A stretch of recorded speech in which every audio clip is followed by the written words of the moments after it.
Hello everyone, welcome back to mighty stitches. आज मैं आपके लिए सुपर एक्साइटिंग वीडियो लेकर आई हूँ। आज हम बिल्कुल लेटेस्ट ट्रेंड का डिज़ाइनर ब्लाउज यहाँ पर कटिंग करना सीखेंगे। आई होप ये वीडियो आपके लिए हेल्पफुल और इंस्पायरिंग रहेगा। तो चलिए आगे बढ़ते हैं और ब्लाउज की कटिंग शुरू करते हैं। मेजरमेंट कुछ इस तरह से है।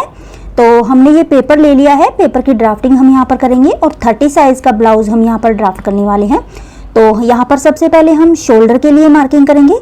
शोल्डर का टोटल पॉइंट हमारा 14 इंच है।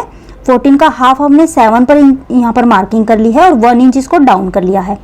अब हम यहाँ पर नेक की विड्थ लगाएंगे। तो 2.5 इंच पर मैं नेक की विड्थ लगाऊंगी। आप यहाँ पर 3 इंच भी ले सकते हैं।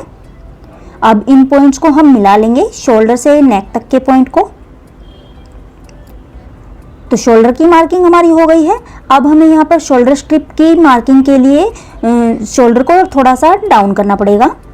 तो सबसे पहले हम यहाँ पर देख लेते हैं, नेक के साइड से हम 1/2 इंच सिलाई मार्जिन यहाँ पर ऐड कर लेंगे, क्योंकि फैब्रिक में भी हमारा सिलाई मार्जिन ऐड होगा, स्टिचिंग में जाएगा नेक की तरफ से भी और शोल्डर की तरफ से भी। और अब हम जितनी 2 या 2.5 इंच की पट्टी यहाँ पर रखना चाहते हैं उतना हम मार्किंग करेंगे। मैं यहाँ पर 2 इंच की पट्टी लूँगी और 1/2 इंच सिलाई मार्जिन का ऐड करके मैंने ये टोटल मार्किंग कर ली है। तो ये टोटल मार्किंग हमारी 5.5 इंच हो गई है शोल्डर की। 1.5 इंच हमारा 7 इंच में से कम हो गया है। तो इसी तरह से हम शोल्डर को कम करते हैं। तो शोल्डर हमारा हो गया है। अब हमें यहाँ पर आर्म होल के लिए मार्किंग करनी है। तो जितना हमारा शोल्डर है उसमें हम 1 इंच माइनस करके आर्म होल के लिए मार्किंग करते हैं। तो 7 इंच हमारा शोल्डर है, यहाँ पर हम मार्किंग करेंगे 6.25 इंच पे, क्योंकि हमने यहाँ पर शोल्डर जितना लिया है उतना हमारा यहाँ पर 1 इंच कम करके हम मार्किंग करते हैं। तो ये हमारा 6.25 इंच के ऑलमोस्ट यहाँ पर आता है। तो 6.25 इंच मैंने यहाँ पर ले लिया है आर्म होल। अब इसमें आप स्लीवलेस भी बनाना चाहें या स्लीव्स वाला ब्लाउज बनाना चाहें तो दोनों यहाँ पर एग्जैक्ट फिटिंग के आएंगे। अब ये हमने 1/2 इंच अंदर की तरफ करके और आर्म होल के लिए मार्किंग कर ली है। अब यहाँ पर आर्म होल की राउंड शेप हम 1 इंच पे लगाएंगे। 1 इंच पे हमने मार्किंग लगा ली है। अब इसको हम राउंड करेंगे इस तरह से और इसको आर्म होल की शेप दे देंगे इस तरह से। आर्म होल और शोल्डर की मार्किंग करने के बाद हम चेस्ट की मार्किंग करेंगे। तो चेस्ट हमारी 30 इंच है। 30 को 4 से डिवाइड करने पर हमारा यहाँ पर आ जाता है 7.5 इंच। आपका जो भी चेस्ट साइज है आप उसके अकॉर्डिंग यहाँ पर 4 से डिवाइड करके और मार्किंग करते चले जाइए। 7.5 पर मैंने मार्किंग की है। 1/2 इंच हम लूजिंग के लिए लेंगे और 1.5 से 2 इंच हम सिलाई मार्जिन यहाँ पर ऐड करेंगे। मैंने 2 इंच लिया है, आप 1.5 इंच भी ले सकते हैं, 2 इंच भी ले सकते हैं। अब हम यहाँ पर अपेक्स पॉइंट निकालेंगे। तो 30 को 4 से डिवाइड करने पर 7.5 आता है, उसमें हम 1.5 इंच प्लस करेंगे तो हमारे यहाँ पर 9 इंच आ जाएगा। तो जहाँ पर हमने नेक का निशान लगाया था वहाँ से हम 9 इंच पर एक बिंदु ड्रॉ करेंगे। अब चेस्ट को हम जो टोटल हमारा चेस्ट है 30 इंच उसको 10 से डिवाइड करेंगे। तो यहाँ पर हमारा 10 से डिवाइड करने पर 3 इंच आता है। तो ये दोनों पॉइंट हमने 9 और 3 इंच वाले मिला लिए हैं और क्रॉस का निशान लगा लिया है।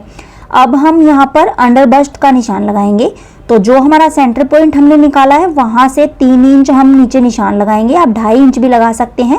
2.5 इंच चेस्ट के साइज के अकॉर्डिंग लगाएंगे। हैवी चेस्ट जिसकी होती है हम 3 इंच जितनी हमारी विड्थ आती है उतना ही हम निशान लगाते हैं। नॉर्मल के लिए हम 2.5 भी लगा सकते हैं। तो 12 इंच हमारा यह अंडर बस्ट तक की मार्किंग हो गई है। बाकी का हम बेल्ट लगाएंगे। तो 14 इंच हमारा ब्लाउज की जो टोटल लेंथ है वो 14 इंच है। उसके अकॉर्डिंग हम 2 इंच की यहाँ पर स्ट्रिप लेंगे, बेल्ट लेंगे और मार्किंग करते हुए इस लाइन को हम मेजर कर लेंगे। तो 14 इंच हमारी टोटल यहाँ पर मार्किंग हो गई है। इसमें हम लेंथ में मार्जिन ऐड नहीं कर रहे हैं पेपर में। जब हम फैब्रिक पर इसकी कटिंग करेंगे तो हम फैब्रिक में मार्जिन ऐड करते जाएंगे। तो अब ये जो मार्किंग हमने की है इसको हम स्ट्रेट लाइन ड्रॉ कर लेंगे इस तरह से।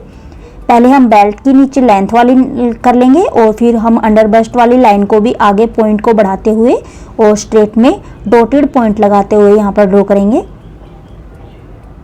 तो इस तरह से ये लाइन मैंने ड्रॉ कर ली है। यहाँ पर हम ब्लाउज जो डिज़ाइन शेयर कर रहे हैं उसी के अकॉर्डिंग मार्किंग कर रहे हैं।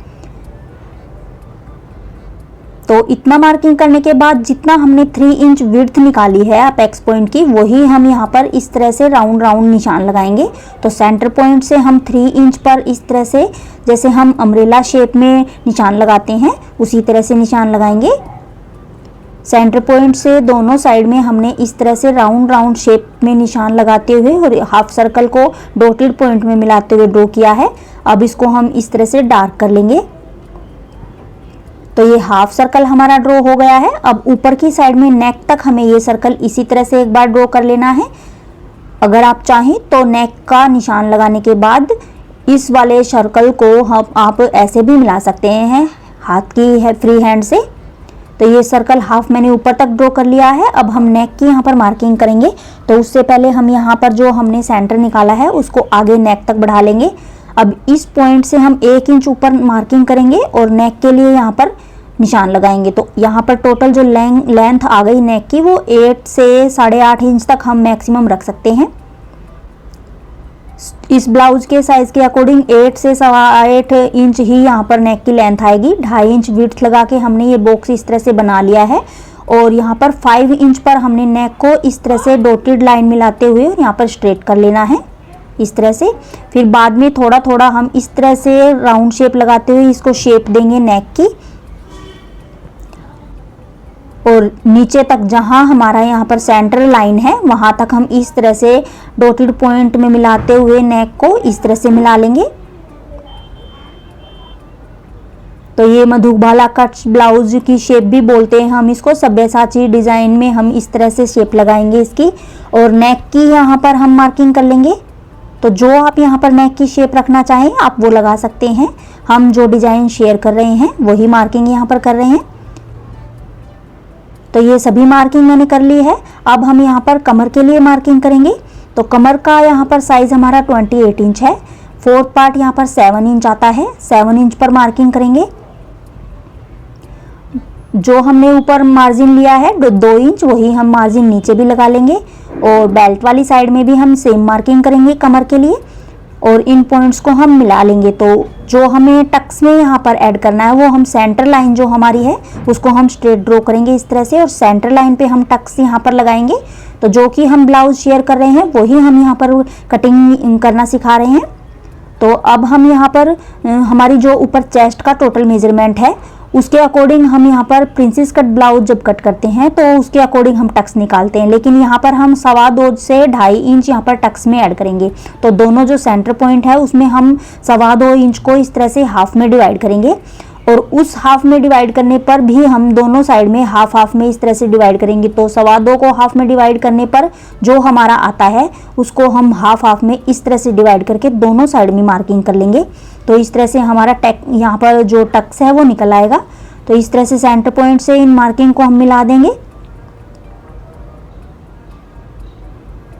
इस तरीके से। और यहाँ पर जो ये हमारा कोना निकल जाता है उसको हम इस तरह से थोड़ा सा पेन की हेल्प से राउंड राउंड कर देंगे, और कटिंग में भी हम इसको राउंड करते हुए ही शेप लगाएंगे। तो इस तरह से शेप लगाने से जो हमारे ब्लाउज की फिटिंग है वो बिल्कुल हमारी परफेक्ट बॉडी के अकॉर्डिंग फिट हो जाती है। तो ये छोटा साइज का ब्लाउज है इसलिए हमने 2.25 इंच टक्स में यहाँ पर ऐड किया है। आप अपने साइज के अकॉर्डिंग टक्स का मार्जिन निकालते हुए यहाँ पर टक्स की मार्किंग कीजिए। दोनों पॉइंट को हमने मिला लिया है, फिटिंग वाले और मार्जिन वाले पॉइंट को। अब हम यहाँ पर कमर की साइड से 1 इंच ऊपर की साइड में मार्किंग करेंगे इस तरह से, और इस वाली मार्किंग को 3 इंच तक जो हमने विड्थ निकाली थी वहाँ तक हम इस तरह से स्केल की हेल्प से सीधा मिला लेंगे। तो ये हम फिटिंग वाली साइड से भी लगा सकते हैं और मार्जिन वाला साइड है उससे भी हम लगा सकते हैं। अब जो सेंटर वाला है हमारा उसमें 1/2 इंच ऊपर की तरफ मार्किंग करके इस वाली मार्किंग को भी हमने इस तरह से मिला लिया है। तो इससे हमारे ब्लाउज के जो झोल आ जाता है वो हमारा यहाँ पर प्रॉब्लम शॉर्ट आउट हो जाती है। जो हमारा यहाँ पर फिटिंग वाली लाइन है उसको हम इस तरह से ऊपर आगे बढ़ाते हुए और आर्म होल वाली लाइन से मिला लेंगे। तो ये ऑलमोस्ट हमारी जो मार्किंग है इस ब्लाउज की, डिजाइनर ब्लाउज की, वो हमारी यहाँ पर हो गई है। अब नीचे जितनी हमारी बेल्ट है उसको हम यहाँ पर 2 इंच हमने बेल्ट ली थी, 2 इंच ही हम ऊपर की तरफ इस तरह से बढ़ाते हुए, और कप वाले साइड को भी हम इस तरह से आगे 2 इंच पर मिला लेंगे, और सेम इसी मार्किंग के ऊपर हम कटिंग करेंगे। तो ये लाइन मैंने डार्क कर ली है, ये ही शेप हमारी यहाँ पर निकल कर आई है।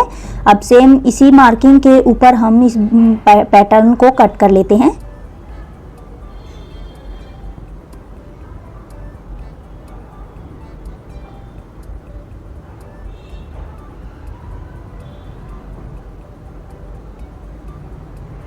तो ये पैटर्न हमारा कट हो चुका है। फैब्रिक पर हम इसकी कटिंग करेंगे तो हम हाफ इंच, जहाँ पर हमारे पार्ट जॉइंट होने वाले हैं वहाँ पर हाफ इंच हम एक्स्ट्रा फैब्रिक लेंगे। जहाँ हमें मार्जिन ऐड करना है वहाँ पर हम पैटर्न में एम का निशान लगाते चले जाएंगे। हाफ इंच हमें सभी साइड में फैब्रिक में मार्जिन ऐड करते हुए कटिंग करनी है। तो यहाँ पर कप जहाँ पर हमारा जॉइंट होगा नेक से नीचे, वहाँ पर हमें मार्जिन ऐड करना है।